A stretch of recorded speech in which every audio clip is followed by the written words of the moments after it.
Thank you, Madam Speaker.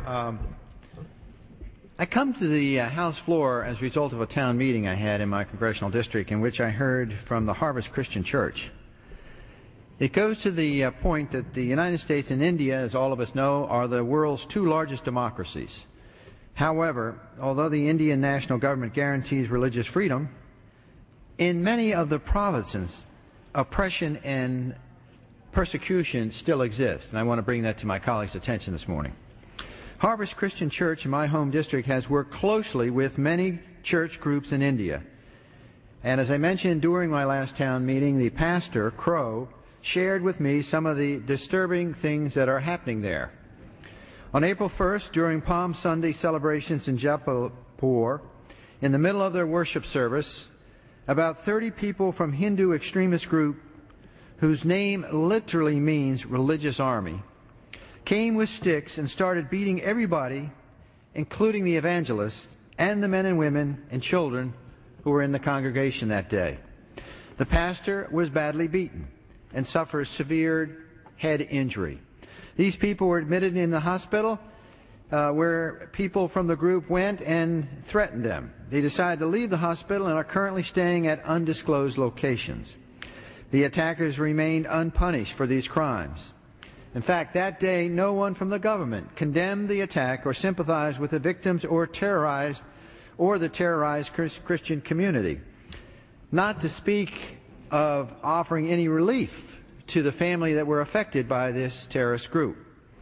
The police authorities, though reluctant to name the forces behind the attack, announced finally the arrest of 5 persons. All were from a radical Hindu background and lived in the slums a pastor used to visit regularly.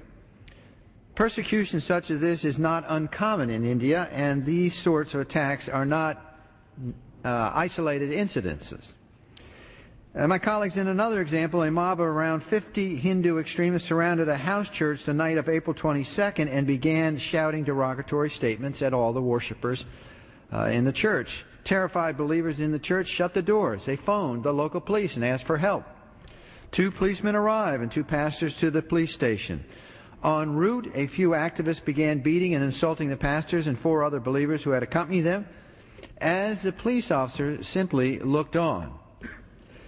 Quote, at the station, the police shouted at the pastors and the extremists who were present, made accusations that the pastors were forcibly converting people, inciting the people to stop doing Hindu rituals, and to remove pictures of Hindu deities from their houses, end quote. George said. The tirade continued until 3 a.m. when the pastors were jailed, not being released on bail until April 25th. The police inspector stated the pastors were charged with promoting enmity between different groups on grounds of religion and, quote, deliberate and malicious acts intended to outrage religious feelings or any class by insulting its religion or religious beliefs. While there is ongoing violence against Christians in India, the good news is that it is endemic and the number of incidences are not increasing. The BJP is a Hindu political party which was in national power until 2004, when the secular Constitution Party then came to power. However, they still retain positions of power in some states, and it is there where the majority of attacks against Christians occur. According to the State Department International Religious Freedom Report 2006, quote, the Constitution provides for freedom of religion, and the government generally respects this right in practice. However, the government sometimes did not act swiftly enough to counter effectively societal attacks against religious minorities and attempts by some leaders of state and local government to limit religious freedom. Despite government efforts to foster communal harmony, some extremists continue to view ineffective investigations and prosecution of attacks on religious minorities, particularly at the state and local level, as a signal that they could commit such violence with impunity, end quote. So, my colleagues, this is a situation that must not be tolerated. The frequency of these attacks and the lack of prosecution of extremists who perpetuate these crimes are in direct opposition to the most basic tenets of our democracy and surely the democracy in India.